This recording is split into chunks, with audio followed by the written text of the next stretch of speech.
Greetings, my good bitches. The name's Francis, Coke Francis. I'm an editor, Twitch streamer, drag artist, and I'm here because if you're watching this video the day that it's posted, it's my birthday today. In 2024, Cipriano Wall Street hosted the 112th annual Young Republicans Gala, where hundreds of 65-year-old 20-somethings all gathered together to celebrate being deeply uncool together. They especially celebrated the acquittal of Patrick Bateman, a white man in his 20s from New York who murdered a homeless black man. Wait. Hang on, sorry.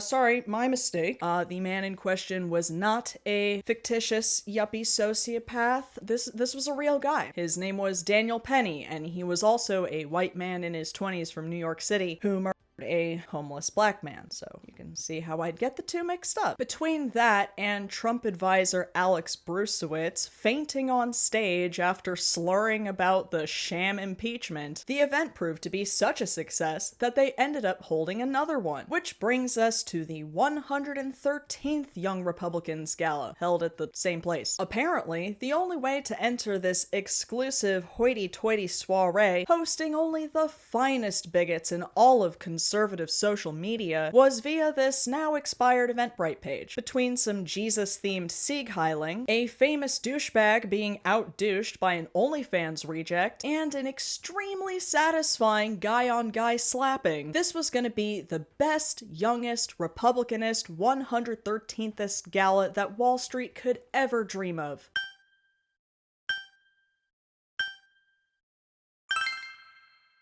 Now, I make enough money doing this, sometimes, to pay my bills, which is amazing. But I don't make enough to do what I would have liked to do, which is buy a plane ticket to New York and infiltrate the event myself. Literally, all I'd need is a breastplate and a blessed necklace. The makeup would let me fit right in. But thankfully, there was just enough coverage of the event to get the full tea, for your and my viewing pleasure. Now, if the New York Young Republicans Club really cared about improving their image, what they really need more than anything is a fresh start. And keep in mind, single member tickets cost anywhere from $700 to $4,700. 4,700 buckaroos just to get roasted by a drag queen on the internet. Their subsequent debt and their reputation is only gonna get worse, unless they change the ending. The Young Republicans want to rewrite history, but the sponsor of today's video, PDS Debt, have helped hundreds of thousands rewrite their financial story and take control of their debt, and your turn starts now. Whether you're struggling with credit cards, personal loans, or medical bills, PDS Debt goes beyond the numbers to help understand your unique financial situation, and they will craft a personalized plan just for you. No minimum credit score required. They're just here to help you save more, pay off your debt faster, and put money back into its rightful place in your pocket. PDS Debt is A+ rated by the Better Business Bureau, holds a 5-star rating on Trustpilot, and boasts thousands of 5-star reviews on Google from the thousands they've helped get out of debt. And if I ever find myself in debt, PDS would absolutely be my first choice. Every month costs you more in interest and fees, so don't wait another. And change your story in just 30 seconds instead. Get your free personalized assessment and the best option for you at pdsdebt.com/QueenCokeFrancis. That's pdsdebt.com/QueenCokeFrancis. pdsdebt.com/QueenCokeFrancis. And now that the lights are on in my house and makeup is on my face, back to our regularly scheduled programming. So it's pretty safe to say that 2025 wasn't exactly the best year for the Young Republicans' public image. In addition to shooting themselves in the neck, I mean foot, by trying to unite a failing party that's inherently conspiracy-minded, a shocking group chat was leaked a few months ago that shocked absolutely nobody. Here are some examples of the dark humor shared between people my age, or as the Vice President of the United States put it, kids telling jokes.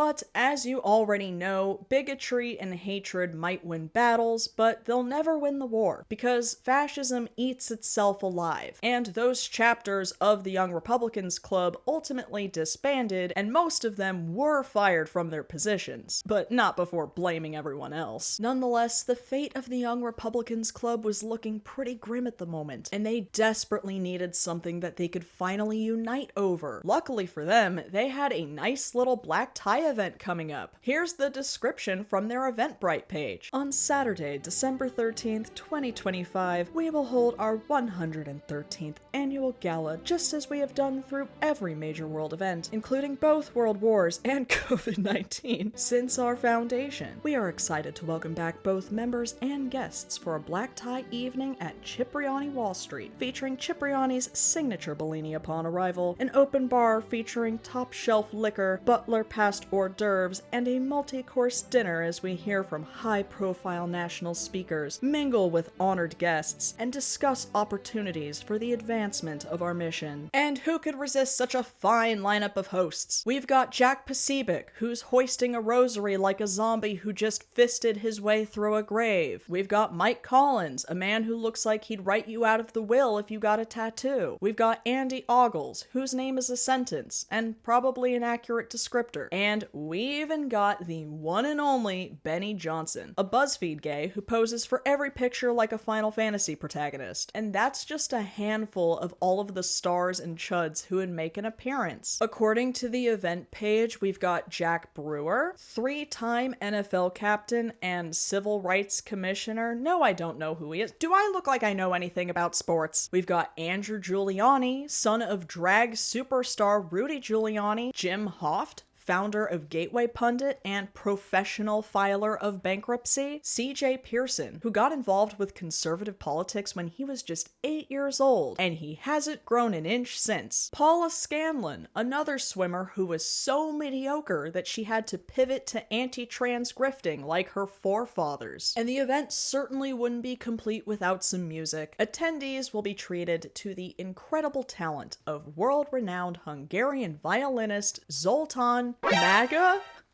Nuh-uh. No way. This couldn't have been a coincidence, right? They had to have done this on purpose, right? That's the dude's real name, too. I will bet money that they Googled MAGA violinist and were like, perfect. Zoltan hasn't had a gig this good since he performed on a different sinking ship. Anyway, there were a few other distinguished guests, VIPs even, who were conspicuously left out of this who's who of the finest bigots, like Jared Taylor. And if you don't know who that is, imagine a white weeb who thinks Japan is superior to the rest of the world, who also hosts Klan rallies. Jared Taylor isn't just a white supremacist. He is a pioneer of the entire movement. He founded and published the first issue of the subscription-based white supremacist newsletter called American Renaissance. Most of his essays were centered around intellectual levels amongst different races. You can already see where this is going. He's an advocate for scientific racism and racial segregation. He said that an American multiracial society is, quote, doomed to fail, and, of course, supports the white genocide conspiracy theory. You know, the one that even made Homelander have a bruh moment. It's called white genocide. And he, of course, had front row VIP seats at Donnie's inauguration, calling the event, quote, a sign of rising white consciousness. And he also had front row VIP seats at this charming little soiree. I mean, there's also the fact that he's a million years old and at the Young Republicans Gala, but to be fair, they're all 60 in spirit. Also missing from this list, but still in attendance, was Vish Burra, who got fired from One American News for posting a video depicting Jewish people as cockroaches. The party of stopping anti-Semitism, everyone! But for as many conservative hotshots that were there were also plenty who were not. Like 5 GOP officials whose presence had been heavily advertised, but they ultimately no-showed. None of those officials or their teams could be reached for comment. There was another guy who was totally invited in the first place nice, but they just couldn't handle it. So they disinvited him, and he wasn't gonna go to such a lame and gay event anyway. I think it's because I'm critical of Israel, and we know that seems to be the thing you're not allowed to talk about. We'll get back to these disco kings in a moment. Only one of the gentlemen in this clip attended the gala, and he encountered a whole number of wacky characters that actually managed to make him look better by comparison. So after donning your best badly fitted tux or a ball gown that is not even a size, you head into the allegedly sold out venue where you are treated to a signature Bellini upon arrival. And you just, I don't know, pray that all the cloudy stuff at the bottom of the glass is actually peach and not a waiter who rightfully spat in your drink. And then you're treated to some special guest speakers who I watched so that you mostly don't have to. First up, from the closet to your phone screen, it's Benny Johnson, a man who looks like he says gracias to Chipotle employees. If you want to embrace the American dream and have millions of babies, move to Florida. But only if the babies are white, of course. That is the only reason they complain about the declining birth rate. I'm a massive fan of New York City. Is he doing one night stand? What the f*** is happening here? You know Christmas? Maybe you've heard of a little something called Home Alone 2? Internally, he's telling himself that the reason the room is so silent is because they were just so captivated by that 4 out of 10 Trump impression. And maybe he can deport the pigeon lady, finally? By that I mean Piers Morgan. Alright, you know what? That one was pretty good. That one actually did make me laugh, I'm not gonna lie. Lady. Alright, it wasn't that good. Calm down, son. I know that because I live it every single day with my beautiful wife and our wonderful 4 children. There's that female woman wife he's always going on about. How many kids are you gonna have, Stefan? 6. Okay, that's... Can you believe this soy boy is tapping out at 6? What happened to the millions and millions of babies, Benny? Young men are based. And what will happen there is they'll get married and women will just go back to their factory settings and we'll just have a more right-wing country. You ever get secretly pounded in the butt so hard that you try to cover it up by telling women to go back to their factory settings? What about yours when you left the BuzzFeed factory, Benny? That's not even a joke. He used to be a BuzzFeed contributor. We can defeat the left by outbreeding them. Benny wants to be straight so bad that he calls himself the pejorative that gays came up with. Can you believe all these gays? And we're the only ones that anybody ever wants to have sex with. My Journey into the Right Stuff app would beg to differ. And now we meet Stefano Forte, the president of the New York Young Republicans Club, who looks like the villain in a movie about dogs who are spies. Here's a volume warning for those of you wearing headphones or earbuds. Do keep in mind that he is not yelling. He is simply a Republican Italian New Yorker. This is his native tongue, you see. So the first few minutes of his speech is him thanking all the deeply uncool organizations that came to be there that night. He thanks his parents, he thanks his fiance, etc., etc. It's not an acceptance speech, okay? Wrap it up, Christopher Judge. No club gets the guests, press, and recognition like we do. Well, that's one way of putting it. That same week, we came together for a candlelight vigil in Madison Square Park. Imagine flexing over putting on a funeral for somebody. So it's pretty obvious who the better public speaker here is. Benny is about to learn a very hard lesson in winging it. The media went full schizo. God damn it, you're so well spoken up until now. To insinuate that we were Nazis because of our connection to our friends at the most popular party in Germany, the AfD. They called us Nazis. All we did was shoot the shit with a couple of Nazis. Now we're Nazis? Forget about it. I give full permission for the country of Italy to beat my ass for that. Kathy Hochul.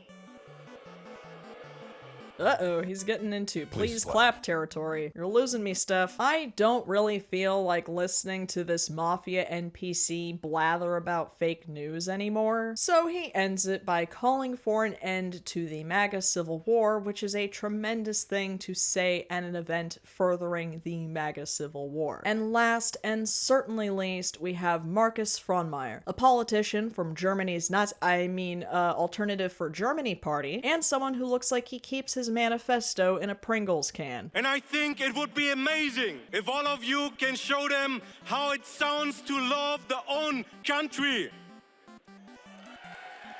That's a perfect response. Woo! Woo! We are united in one common goal, the elevation of our common Western Occidental civilization and our proud Christian and European heritage.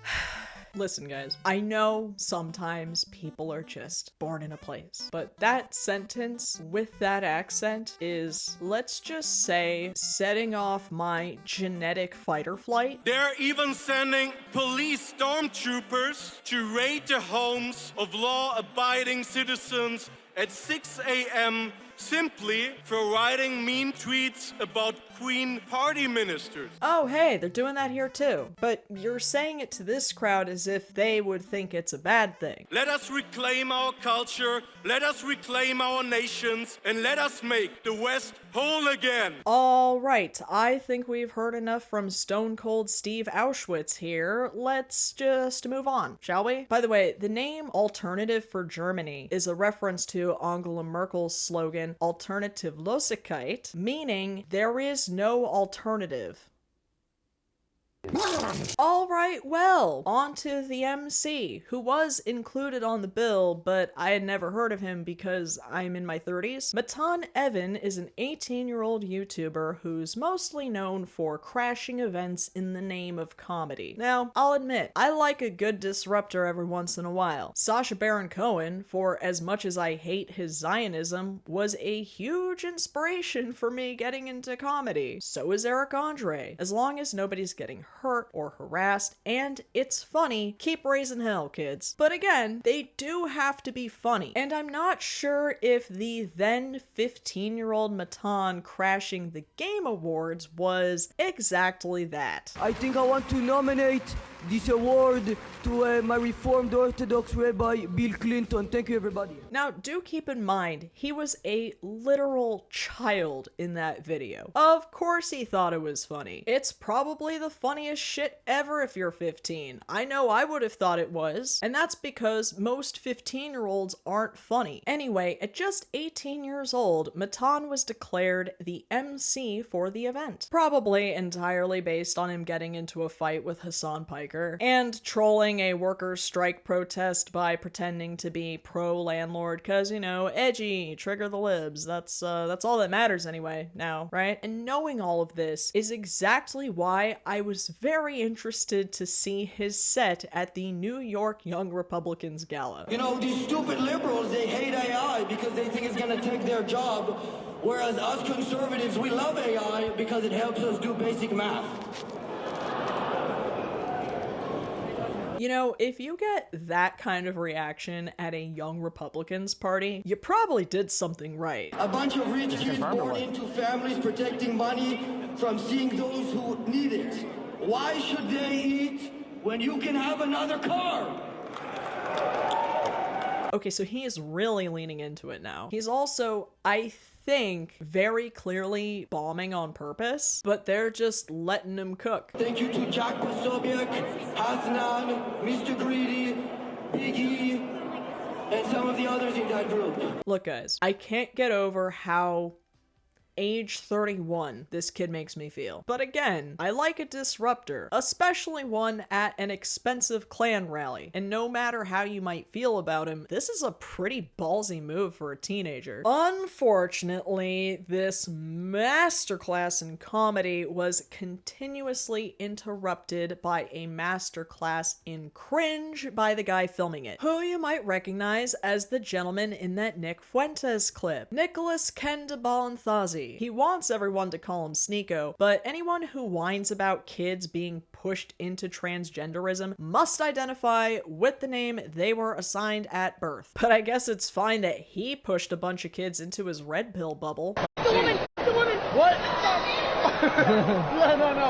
No, wait. We love women. We love women. But not like transgender. Yes, sir. We love everybody. Okay. No. All gays should die. All right.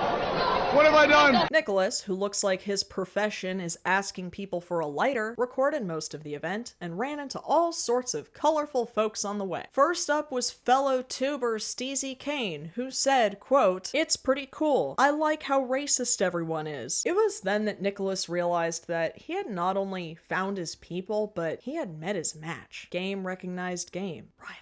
But just like when Jake Paul and Andrew Tate absolutely got their shit rocked a couple weeks ago, Nicholas was about to meet a contender that was far beyond his weight class. Meet Empath Chan, OnlyFans model, crackhead, girlfriend to liberal streamer Destiny, and all-around obnoxious, racist, anti-Semitic, attention-starved, neo-Nazi edgelord, buried within a Twitter feed that's chock full of slurs, racial violence, blackface, and her thinking she's hot. At one point, she asked her followers if she looks goth. The answer is no, but she does look like she has 2 types of razors in her bathtub. Now, I could spend all day roasting this pathetic waste of space, but like I said earlier, this woman is a professional attention seeker, and I don't want to give someone I hate exactly what they want. But unfortunately, she's a vital part of the 113th Young Republicans Gala. Honestly, she's no better or worse than anyone else there. She just says it with her full chest. Well, I don't know if full is the best word to describe her chest, but Nikki was just there to have a good time. It's not like he knew some racist white chick was gonna corner him and start showing him videos of her in blackface and saying the N-word. We should do a stream. Yeah, I'm based. A black-based stream. Yeah. Or we could dress up as like Jews or some shit. Empath Chan thinks she has superior genetics despite an upper lip that's straight out of a Mad magazine. Oh, but Francis, don't come for her looks. First off, and I guess I haven't made this super clear in the past, so I'm gonna say it right now.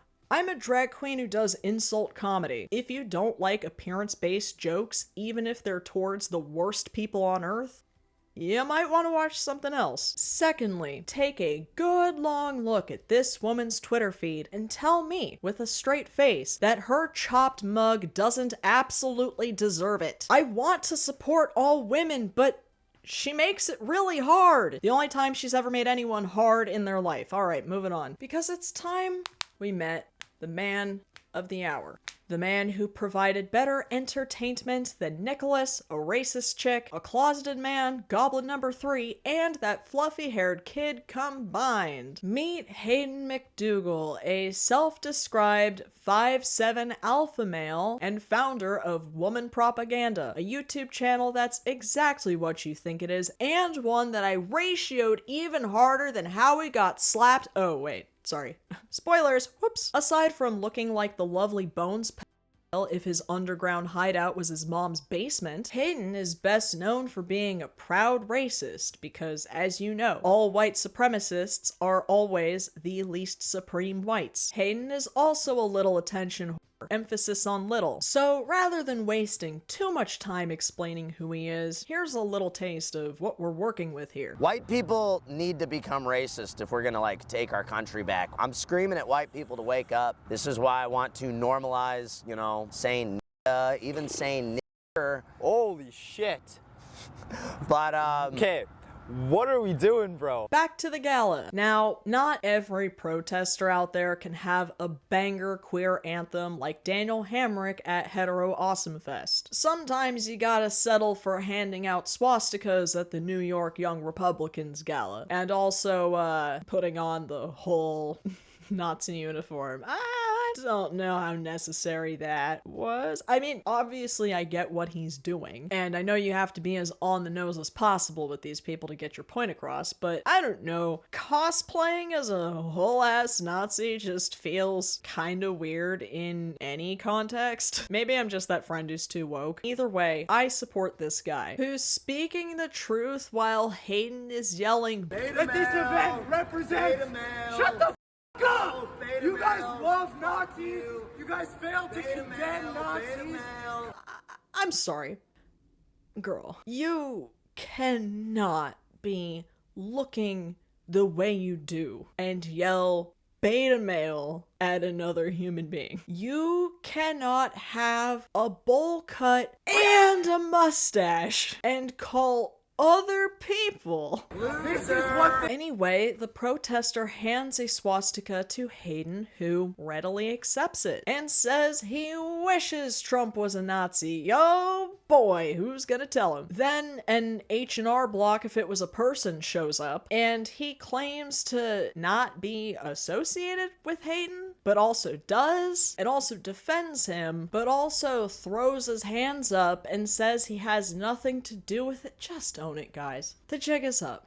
There is zero hiding who you are at this point. Well, he's short, they didn't see him. Nothing I say in this video will be as savage as that. So Bullcut over here starts spouting off a bunch of racist shit that he thinks people will listen to, and in addition to the annihilation of minorities, Hayden is also a big proponent of no givesies backsies. But H&R Block ultimately gives the swastika back to the protester. Not because he denounced it or anything, but because We have plenty at home. Mom, can we get swastikas? We have swastikas at home. We collect tons of them. Now this is where an Oswald Cobblepot kind of fellow comes into the picture. His name is Kevin Smith, not the Kevin Smith director that every straight man forces you to watch Clockwork Orange style. This Kevin Smith is the founder of Loud Majority, another conservative org and podcast that the Southern Poverty Law Center has declared a hate group. Also, and take this with a grain of salt, but according to a Reddit post, the leader went to my high school and was in the same grade as a family member and walked around with a sock puppet on his hand every day and would make people talk to it. Was the sock puppet's name Adolf Hitler?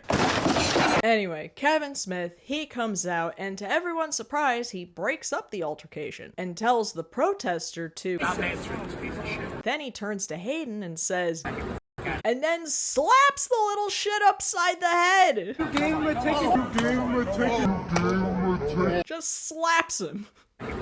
You gave. If this was a cartoon, he would have like little birds flying around his head. How many slaps like this happen per year, do you think? Counting or not counting Nazi violence? So Kevin slaps the alpha right out of him. But still, an alpha nonetheless. It is still in his bio after all. Surely, Hayden's gonna be the man he claims to be and fight back, right? He has to. For the sake of white male supremacy. Fight, Hayden. Give it all you got. Wait, what's he doing? He's running away? Wait, is that Sneeko? Sorry, Nicholas? Is that his not friend? Is that Nick Fuentes with the hood? Oh my god, he's crying to daddy! Oh my god, no way! And then I told him to go back to Israel, and then Kevin Smith came over and he hit me really bad. Now, I'd love to wrap up the coverage of the New York Young Republicans Gala with that nice, satisfying Nazi slap. You invited him to your fucking club. You gave him a ticket.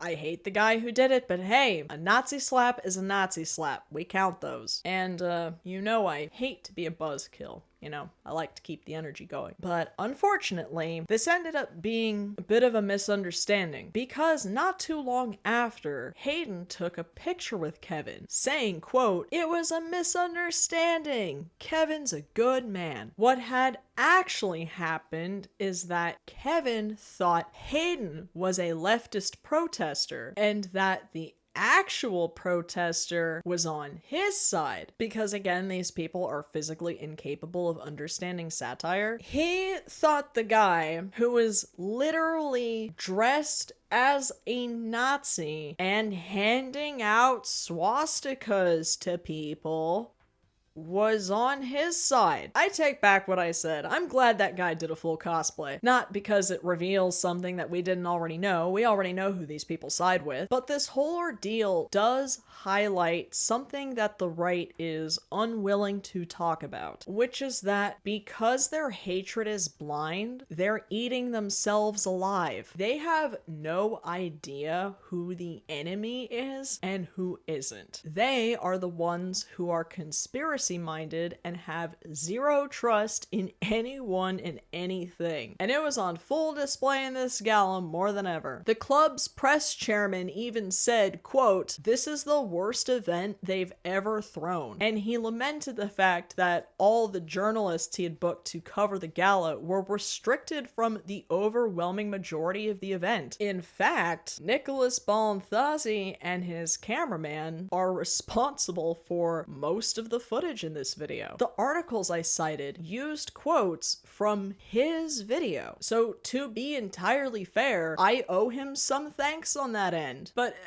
don't get carried away, bucko. The side that emotionally appealed to millions, where feelings actually did trump facts, no pun intended, the side that's known for projecting strength and pride and American jingoism, they know they're crumbling and they don't want anyone to see it. But we do, and it's really funny. Maybe the real New York Young Republicans Gala was the friends we made along the way. I only wish the worst for these people, but I wish nothing but the best for you all. And thank you so much for being here and for making it to this point in the video. Here are some winning comments from the last one. It's Been Dan Before says, "I don't know what's worse, being a billionaire nonce or being a billionaire nonce who made an island that looks like it's from those awful mobile games where you fix up a hotel by doing match 4 games." Shiggity says, "The lore dump of pre-clownification Francis shaking hands with a guy who played Mario in, checks notes, Super Hornio Brothers is nearly as harrowing as the Room of Stolen Faces." I didn't bring it up in the video, but the Rainbow Bar and Grill in West Hollywood is actually so awful that I met Ron Jeremy there, and he was nowhere near the worst person I met that night. Backwoods Compatible says, "At least he decorated his prison cell much better." You too could be featured in the next video. Leave a comment below. I will pick my favorite ones and give you a shout out next time. But if you would like to guarantee your name be featured at the end of every video, please consider joining my Patreon. If you join any of the membership tiers that are conveniently named after Fallout protagonists, your name will be mentioned at the end of every video. You might also get other cool stuff like access to my Discord, behind the scenes content on how I make my wigs, ad-free and uncensored versions of my videos. So if you love my content and my drag, you can support this channel directly by clicking the link to my Patreon in the description box. If you would like to see me simp for my favorite game characters and get visibly frustrated in real time, please follow me on Twitch. And if you'd like to see even more of my clown mug elsewhere, please consider following me on Instagram or Blue Sky. My handle for all of the above is @QueenCokeFrancis. If you enjoyed this video and you have not done so already, please attend the Republican Gala of your choice. And when they welcome you onto the stage, help relieve your local Grindr servers by going ahead and unzipping your pants and dick-slapping those like and subscribe buttons as hard as you can. Thank you again to PDS Debt for sponsoring this video, and thank you to all of my patrons and subscribers who keep this channel going. I still feel like I don't thank you guys enough, so I'm doing it again now. And, of course, as always, until next time,